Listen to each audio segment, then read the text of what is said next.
joining us on stage is Ranghu Sagami, good friend, and Nathan Eagle, who I've known for also a long time.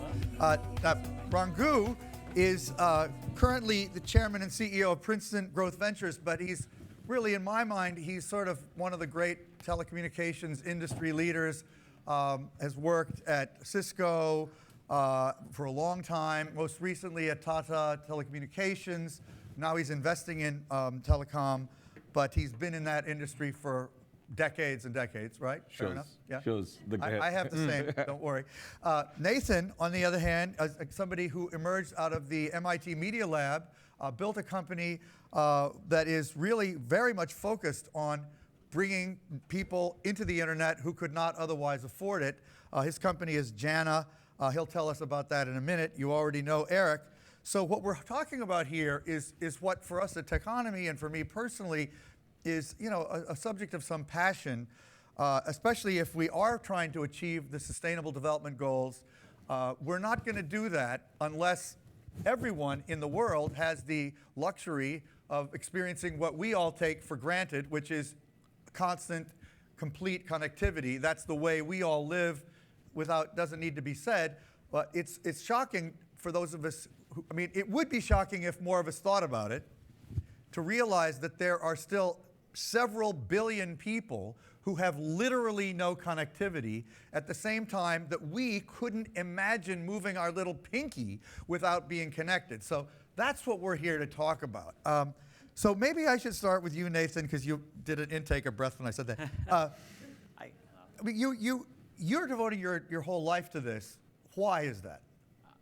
Look, I think that there's just massive opportunity here. From a business perspective, we've never seen this type of economic growth in human history, where if for large internationals to stay relevant, everyone knows their future earning and revenue growth is not coming from this country, and certainly not coming from Western Europe. To win, you have to win in markets like India, markets like China, Africa. What's going on in those markets is that you've got this rise of this emerging middle class consumers.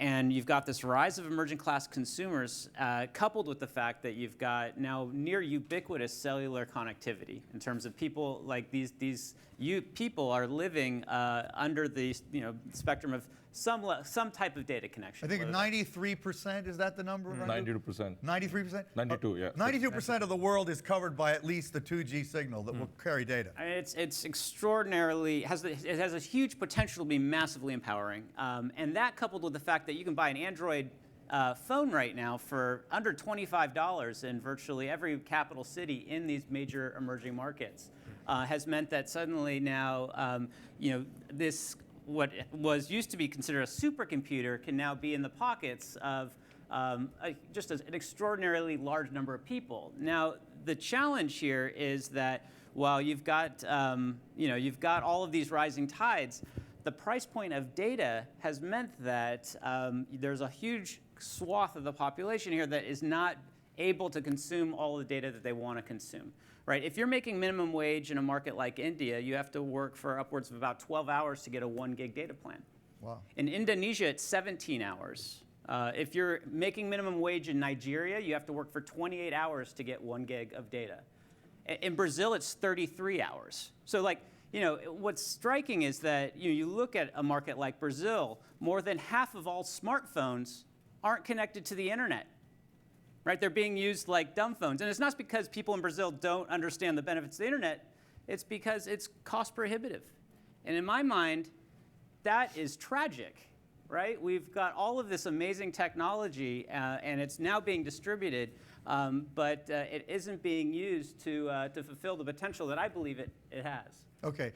So quickly describe what Jana is doing about that. So what we're trying to do, we have a mobile web browser. And what our browser enables people to do in these different markets is surf the web without incurring cellular data costs. We started the company 10 years ago. We've integrated now with our 311th mobile network operator. We have operations in 92 countries. And the value proposition we provide the billion-plus people who have Android phones in these markets is that suddenly now they can surf the web and not have to be constrained to the price point that the carriers are setting for the price of a megabyte. And the way we do that is through things like partnerships with companies like Microsoft, where we're getting people introduced to Bing, which turns out to be not as bad as you may think. It's, that's not the best tagline, but it actually is. It is pretty good. Our largest customer is Amazon, and so we're so they're affiliate. You have an affiliate model with those companies, right? Yeah. And obviously advertising, and you start aggregating the revenue that we can make, and it turns out that we can make more money from these different revenue channels than it costs us to provide these people with free internet access. So, our mission is to provide 1 billion people with free internet. You're not going to do that by looking for handouts from the Gates Foundation or the World Health Organization. You have to build a sustainable business. And we're at the point right now where we're a 20th of the way there. We've given free internet to about 50 million people thus far. And I'm pretty excited about the fact that we're going to hit 1 billion within the next 4 years. And that's after building this network for a very long time, but only actually launching this business fairly recently. We launched the web browser in March of last year. It's been a long road. So basically, it's an ad-supported network, but you avoid the whole network neutrality problem because you're not limiting people's ability to do anything. But if they do certain things that you encourage them to do, that pays you some money. That's absolutely right. They get access to all content on the internet, but if they buy something on Amazon, then that covers some of their data costs. And in many instances, we had a guy last week bought a flat panel TV in Delhi. That covered the cost of the internet for half of his community for that day. Really? Right. So it's interesting to start seeing how these models. So you can share it with your friends? Well, basically, we earned a bunch of money from that single individual. That the money that we're making goes back into essentially subsidizing the internet for people in those communities. Wow. Yeah, and I know your secret sauce technology, just real fast, is the back-end integration with the carriers that he's done in order to enable this is very sophisticated technically, and that's maybe a segue to Ranghu, who's an expert in that sort of thing. But first of all, how do you think about this whole issue, anything Nathan said, and what are you doing? Yeah, David, as you and Nathan articulated, the growth of the mobile and internet connectivity in the emerging countries, developing world, what we saw a couple of years ago was as what we call the next 3 billion coming online, the top billion, which is the middle class and the upper middle class in China, India, Africa, were definitely very ready to get online. But what we saw was the concern is the last 2 billion, or the bottom half of the pyramid, to say so, and the long tail of marginalized part of the society, women, the underprivileged, the poor. And we looked at the problem and said, how can we bring this connectivity to this world? Is this a social justice issue? Is this a problem that can be solved eventually over a period of time? We did come to kind of a recognition that if this problem is not solved, it will be probably this long tail will be left behind forever. And at the same time, it's not a social justice issue or a development issue. Can we look at it as a business, but also at the same time a social economic change simultaneously? So we kind of embarked on this initiative. A number of companies came together, MasterCard, the Tata Group, SoftBank, and others. This is called Next 3B. Thank you. Yeah, the project is called Next 3B, or the Next 3 Billion, but focused on really the marginalized part of the society. And our whole thesis was, and we did some research with McKinsey and came to a conclusion which was not surprising, was affordability was one of the big issues. How do you, how can people afford a phone and a data plan in a village in India or Africa or in Central America? And we came to kind of a thesis or a hypothesis that if we can focus a livelihood as the reason for people to come online, then there will be a reason for them to be sustained online. With that thesis, we're kind of learning a lot from microfinance world about bringing microfinance to women and the underprivileged, and how their loan repayment is the highest amongst all creditors. So that kind of model and the learnings we brought in and started doing some experiments in India, Africa, about bringing smartphones to women, particularly focused on women, this project, and bringing financial tools, inclusion tools, and have them find ways to increase their income or first-time livelihood generation because of a smartphone. And if that can be done, then we thought that could be a very powerful way to bring the bottom half online. So that's how the project started, and we have a few learnings already coming out of the couple of pilots that are underway. But you're focusing especially on, you're mostly in urban areas for the time being. You're really in the super rural places where very few people have connectivity or have any ability to afford it or even want it. But in the meantime, everybody knows about WhatsApp. Everybody knows the internet's there. Everybody wants it, but they simply can't afford it, and they don't realize that if they got it, it could actually help them live a better life. And that's what you're trying to help point out to them, in effect. Absolutely. The four core is about kind of on the demand side. Last 10, 15 years, policymakers have put a lot of pressure on carriers to invest in rural areas all around the world, including the US. But what they missed is how do you generate the demand side? Why do people come online and sustain them? It's not like one time. How do you make them sure they're online forever? And so focusing on the demand, on the livelihood, and we got some interesting results coming out of that already in terms of, for example, women who within 3 to 6 months of getting a smartphone in their hand, never had a technology in their hand, they were adept at using smartphone at advanced levels. I mean, even I don't use smartphone that productively. And they were already doing it. I mean, this is such a powerful technology. Then within few months, these were women, for example, in the India project, they were getting online banking through Aadhaar, the project that you know about, Aadhaar, yeah. the Unique Identity Project in India. And 78% of the participants opened a bank account online. Because of Aadhaar. Because of Aadhaar and because of a smartphone. Yeah. They've never been to a bank ever. There's no bank in their village.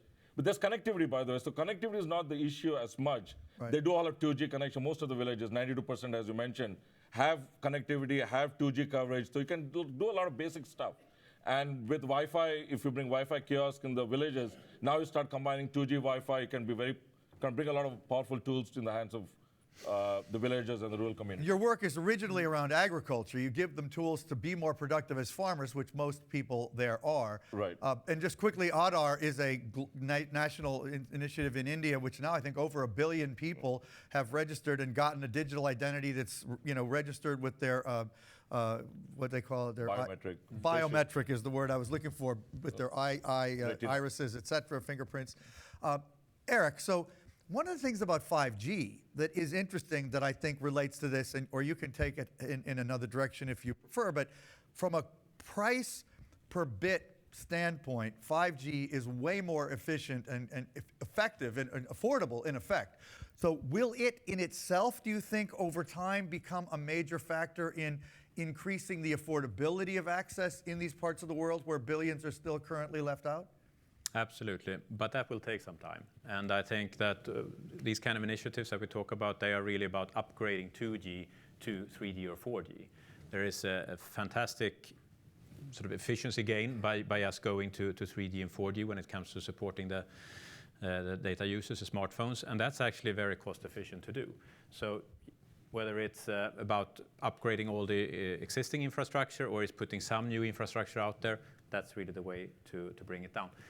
5G, especially when you need also the high capacity, will bring down cost per bit even more, typically 10 times. But again, this doesn't have to wait for a 5G deployment. This is really about upgrading today's infrastructure. But how much will we see a leapfrogging in terms of technology with 5G, just in general?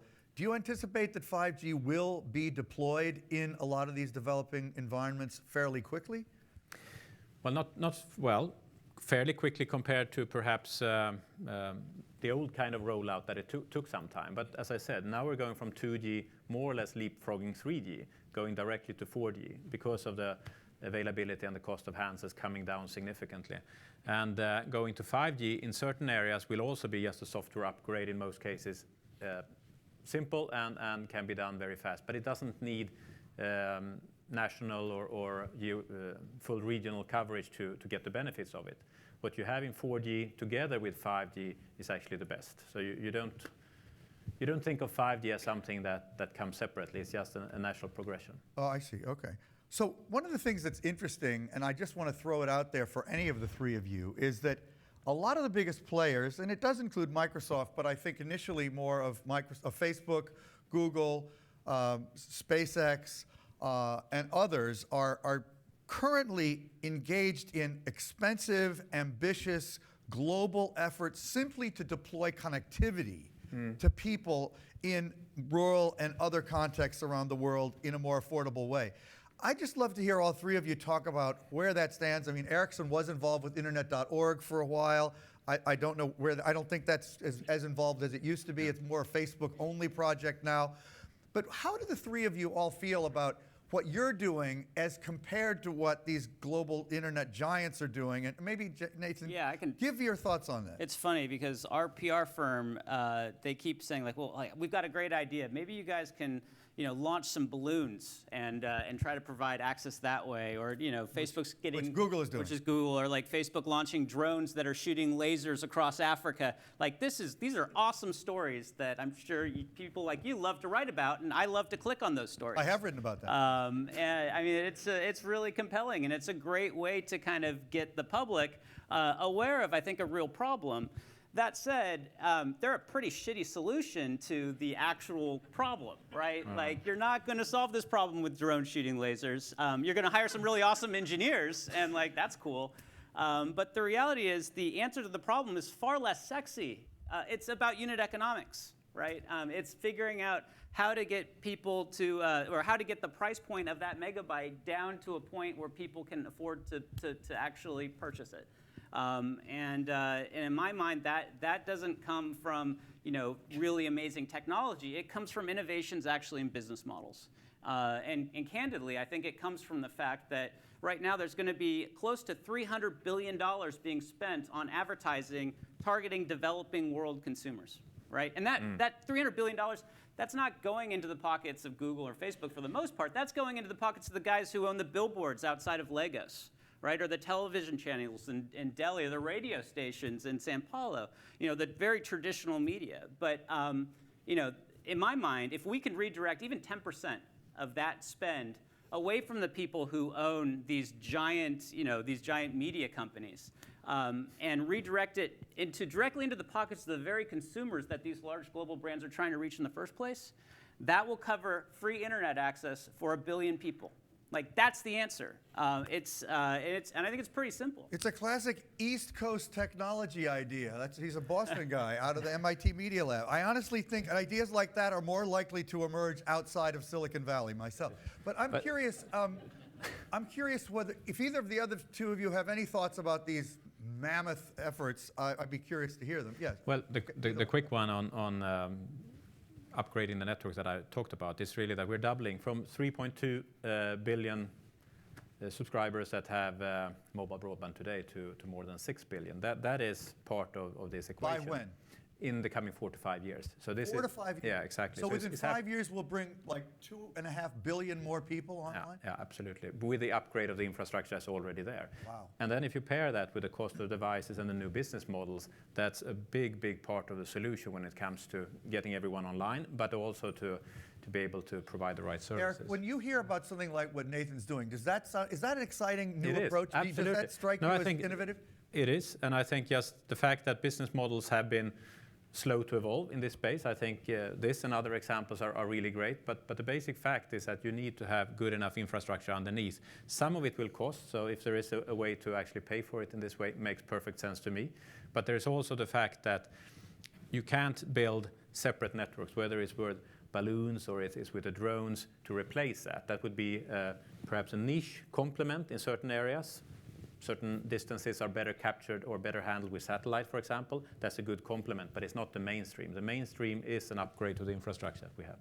Rangu. A couple of quick ones. I do believe some of the initiatives that are going on by the West Coast companies or big tech companies are important, relevant, like Loon Project, and except Facebook, which did its internet out of free basics, which I believe was not an appropriate model. It got a lot of backlash in India and Indonesia and other parts of the world for obvious reasons, that it was a very walled garden approach to get people onto Facebook. But in general, I think the connectivity problem needs to be solved. I think the billion people still have no 2G as well. I think Loon and other kind of initiatives are important to bring that connectivity. But I do believe that at the end of the day, in addition to ad-based models, which Jana is doing, I think it's a phenomenal market for the middle market of middle class that emerging. But the bottom half has to be solved in some form. And I think that is important. And to look at that, what would you be able to do to get them online? I think that demand side of the bottom half is very important. I think that has to be solved in one form or the other. And there's no one kind of state answer or panacea to solve this, but multi-approaches need to bring into bear in terms of solving this. Poor, the marginalized part of the society, if they can't be brought online, I think we're going to miss a huge opportunity. And talking about SDGs will never be achieved, for example. Right. You talk about increasing inequality. Do we have time for one question, Kirsten? One question. Okay. Hand way up in the back. Okay. Please identify yourself. Susie Kim Riley. Hi, David. Hold on. Get the mic. No, here it comes. All right. Susie Kim Riley. Hi, David. So I'm also a fellow entrepreneur from the Boston area. I don't know if Nathan is. Hi, Nathan. How are you doing? So I was the CEO of a company called Acuto, and we were acquired at the end of last year, by a larger company called Mavenir, and we were sort of solving similar problems as what Nathan's company is doing. But what we noticed was actually, Facebook did catch a lot of flack for their Internet.org initiative with Free Basics. It was a walled garden approach where people had to use the Facebook app in order to actually access content, and it was the only app that one could access even if you didn't have a data plan.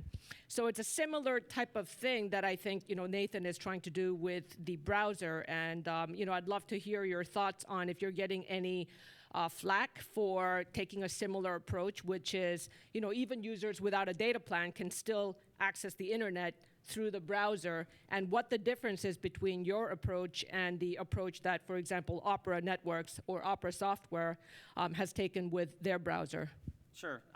Well, there's a handful of questions. On the Facebook, us versus Facebook, there's two big differences. One is that Facebook was providing access to Facebook, right, and maybe Wikipedia and some BBC.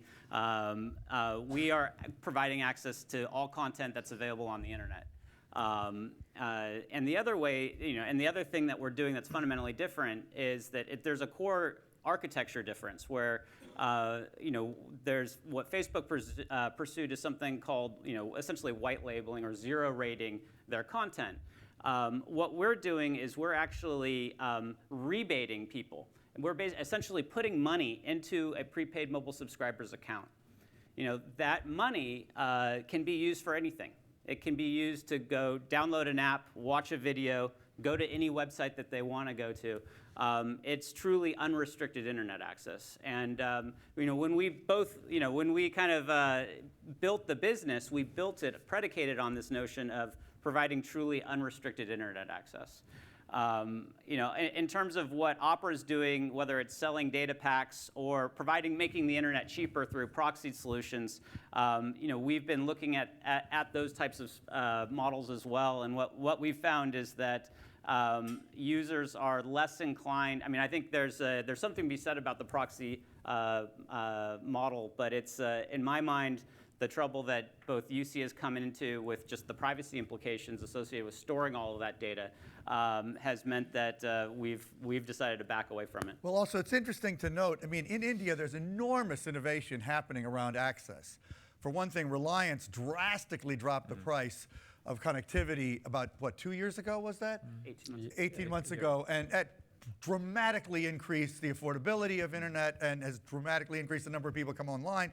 Meanwhile, there's all these browsers that are mobile special. Alibaba leads that market, I believe. Right. People don't even know that Alibaba has its own browser. And 2 weeks ago, but it's the leading Amazon. browser in India, right? Amazon has now launched a browser. You have a browser. Opera, which was a European browser that was quite powerful in the mobile space, now owned by a Chinese company. Yeah. I mean, this is a space of enormous competition, innovation, and activity with this browser wars, particularly focused on India. Is that fair? Yeah, I mean, it's really fast? It's, at the end of the day, this is the browsers have become kind of the Yahoo portal of the late 90s. People are realizing that Alibaba specifically realized that all of these users were using UC, and by taking UC out, suddenly now they're going to UC browser is this a browser that now has 500 million MAU, almost exclusively in emerging markets. Alibaba, and Alibaba took them out, and suddenly instead of people going to Gmail or Google Maps, I mean, they bought them is what you mean. Yeah, they bought them, took them out. Yeah, they took them back behind the barn. Just want to clarify the term. Suddenly now, that was 500 million people got ripped out of the Google ecosystems and now pushed into Ollie News, Ollie Maps, various Alibaba services. And there is just a massive battle going on between Alibaba. Google is now doubling down on trying to figure out how to make Chrome more accessible to emerging markets. 2 weeks ago, Amazon launched their browser for India. Is it only in India now? It's only in India, Wow. but This is a panel in major itself, battle. which we're not going to have time for, but I'm glad you explained that. Thank you all. Thank you, all three of you. And we're really glad to have you. Eric, thank you. Bangu. Okay, now, we're about to go to lunch, but before we do, we have one